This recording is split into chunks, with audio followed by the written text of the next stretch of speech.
अस्सलाम वालेकुम गाइस। तो मैं आप सबको अपने इस चैनल कोडिंग क्रश में वेलकम करता हूँ। We know practice makes man perfect. So आज मैं एक फिर छोटा सा प्रोग्राम करूँगा एज एन प्रैक्टिस। हम इस पर ज़्यादा से ज़्यादा प्रैक्टिस करेंगे ताकि हमें इस पर ग्रिप हो। तो अभी देखिए मैं बेसिक लेकर चल रहा हूँ, अब इंशाल्लाह आहिस्ता आहिस्ता हम एडवांस लेवल की तरफ जाएंगे।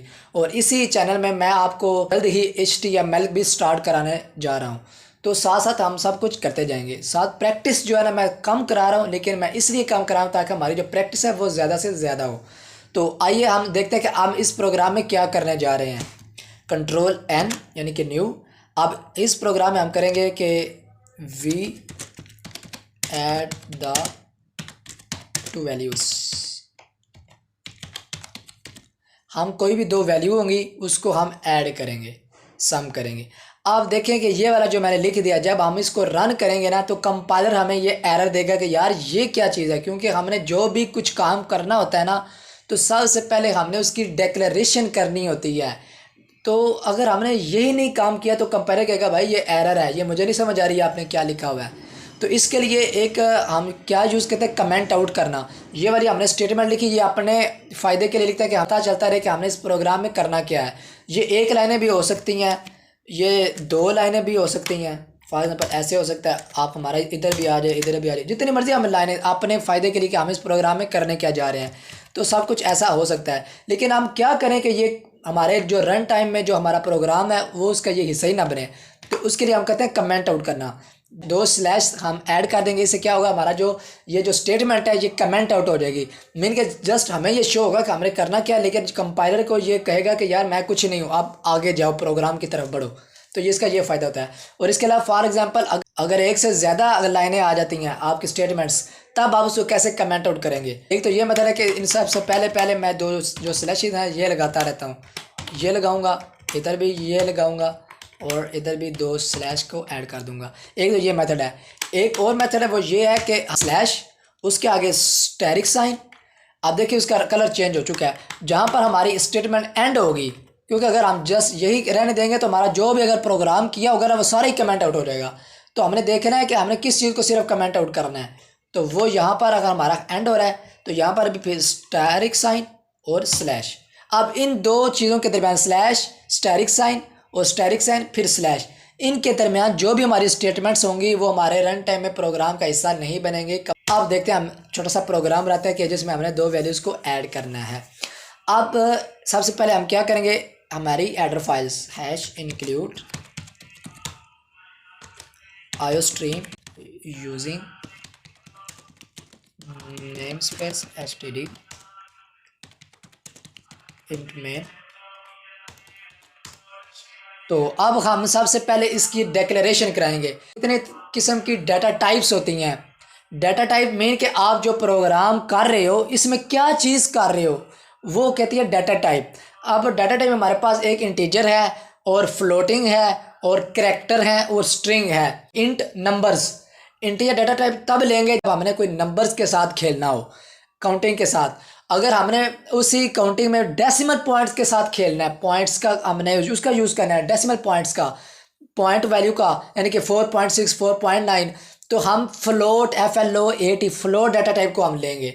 और इसके अलावा अगर हमने करैक्टर ABCDE इस तरह के कुछ करैक्टर्स लिखने हैं सिंगल, तो हम करैक्टर 4 CHAR उसकी डाटा टाइप लेंगे।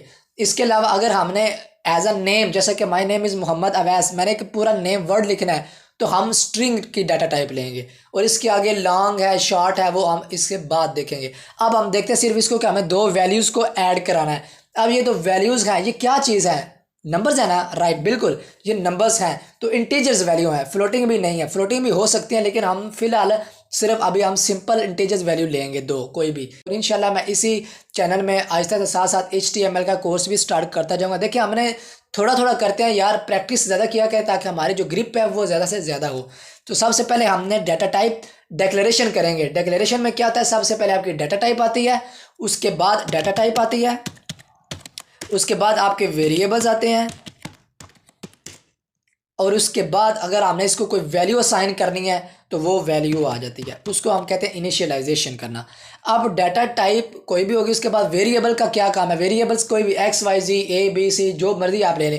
वेरिएबल्स का क्या काम है कि ये आपकी जो मेमोरी है ना रैम, उसमें ये एक लोकेशन, एक एड्रेस ले लेते हैं, एक मेमोरी ले लेते हैं, एक घर ले लेते हैं। उसके बाद जब उन्होंने घर ले लिया, उसके बाद हम जो इनको वैल्यू देते हैं, कोई भी इनको वैल्यू असाइन करते हैं, ये उस घर में ये स्टोर कर लेते हैं। और उसके बाद जब हम रन करते हैं तो वो वाली जो हमने स्टोर की हुई वैल्यू होता है वो हमें ये डिस्प्ले करा देता है। ये होता है। अगर हम वेरिएबल्स नहीं लेंगे तब हमारी वैल्यू कहाँ स्टोर होगी। सो दैट्स वाई हम वेरिएबल्स का डिक्लेयर करना ये ज़रूरी है। इसके अलावा हमारा जो है ना प्रोग्राम वो रन नहीं होता। तो सबसे पहले हमने क्या लेनी है, डाटा टाइप। तो डाटा टाइप कौन सी लेंगे, 2 वैल्यूज़ हैं, नंबर्स हैं, तो इंट के ले लेंगे, इंटीजर्स इंट, इसको इंट कहते हैं। और इसके बाद हमने 2 वैल्यूज़ के लेनी है, यानी कि हमारे 2 वेरिएबल्स होंगे, एक्स और वाई। ठीक हो गया। और उसके बाद हमने क्या करना है, ऐड भी करना है। एक थर्ड वेरिएबल भी होगा जिसमें हमने हर एक के लिए अलग अलग होगा, तो हमने ऐड भी करना है, यानी कि सम ले लें या ऐड ले लें, एज यू विश। तो मैं इधर ऐड ही ले लेता हूँ फॉर एग्जाम्पल। चलो ठीक है, मैं ऐड ही ले लेता हूँ। अब जो भी हमारी स्टेटमेंट खत्म हो गया, इन पर टर्मिनेटर आ जाएगा।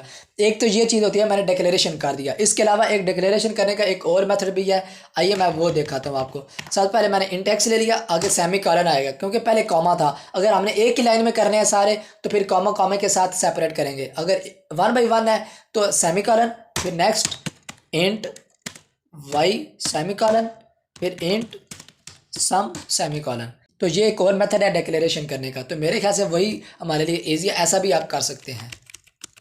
तो आइए हम वही रखते हैं। उसके बाद हम इसको वैल्यू देंगे, वैल्यू असाइन करेंगे। तो x इज इक्वल टू हम कर लेते हैं जी, क्या करें 5, ओके, सेमी कॉलन आ जाएगा टर्मिनेटर एंड पर, जहाँ पर हमारी स्टेटमेंट ख़त्म हो रही है। उसके बाद y इज इक्वल टू किसके दे दें, 10 का दे देते हैं, ओके हो गया। उसके बाद हम देखते हैं कि ऐड हमारा थर्ड वेरिएबल रह गया, ऐड। तो इसको क्या वैल्यू दें, 0। अब इसको वैल्यू असाइन कराना वेरिएबल्स को, that is called initialization. Declaration जिसमें वो सबसे पहली लाइन में ये वो डिक्लेरेशन है जिसमें हमने वैल्यू को असाइन नहीं किया हुआ, उसके बाद हमने इसको इनिशियलाइजेशन करा दिया, यानी कि वैल्यू को असाइन करा देना। Okay, got it. I think आपको जहाँ तक समझ आ गई होगी। यार आ गई यानी काइंडली इस चैनल को लाइक कर दे, सब्सक्राइब कर दे, ताकि नेक्स्ट तरह की वीडियोज़ अब तक पहुँचती रहें। अब हमने करना क्या है, इनको सम करना है। तो सम आउटपुट कराना है, तो आउटपुट कराने के लिए हमने कौन सा फंक्शन यूज़ करना है, सी आउट। तो ये क्वोटेशन मार्क मैंने कल बताया कि जो भी हम इसके दरम्यान लिखेंगे वो same as it is show होगा।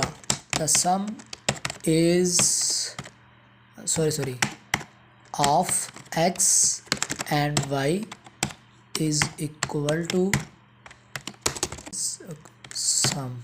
अच्छा, सम तो हमने कराया ही नहीं है, तो sum is equal to x plus y. अब इससे क्या हो रहा है कि हम सम को वैल्यू दे रहे हैं कौन सी, एक्स और वाई की, यानी कि दोनों को एक्स और वाई को ऐड करे और जो वैल्यू आए ये सम को रिटर्न कर दे। तो इसका मतलब ये यहाँ पर ये हो रहा है। तो यहाँ पर आप लिख देंगे the sum of x and y is equal to sum terminator और रिटर्न 0 टर्मिनेटर। अब इसको हम रन कराते हैं। सबसे पहले हमें सेव करना होगा, तो सेव कर लेते हैं, एंटर। और कह रहा है यार ओ सम नहीं, हमने वेरिएबल ऊपर ऐड लिया हुआ है, तो हम कहेंगे ऐड लेंगे, हम सम नहीं लेंगे। तो ऐड ले लेते हैं जी। अब रन करते हैं और वो कहते हैं भाई इधर भी सम नहीं, इधर ही ऐड लो, तो इधर भी हम ऐड ले लेते हैं, ऐड। अब रन करते हैं तो देखिए हमारी वैल्यू क्या आएगी जी, 15। The sum of x and y is equal to 15। तो ये देखिए हमारा जो छोटा सा प्रोग्राम है ये हमें डिस्प्ले करा दिया। तो उसके अलावा अगर आप ऐड को मैसेज करते हैं, क्वोटेशन मार्क लगाते हैं, तो देखिए क्या होगा कि same as it is add जो वो शो हो गया। तो ये होता है क्वोटेशन मार्क लगाने का फ़ायदा। तो थैंक यू सो मच। यहाँ पर आप जहाँ मैंने ऐड किया हुआ है वहाँ पर आप सब्ट्रैक्ट करें, जो चाहे अरिथमेटिक ऑपरेशन आप वो करें, प्रैक्टिस करें। तो नेक्स्ट इंशाल्लाह वीडियो में आपसे मिलते हैं। Thank you.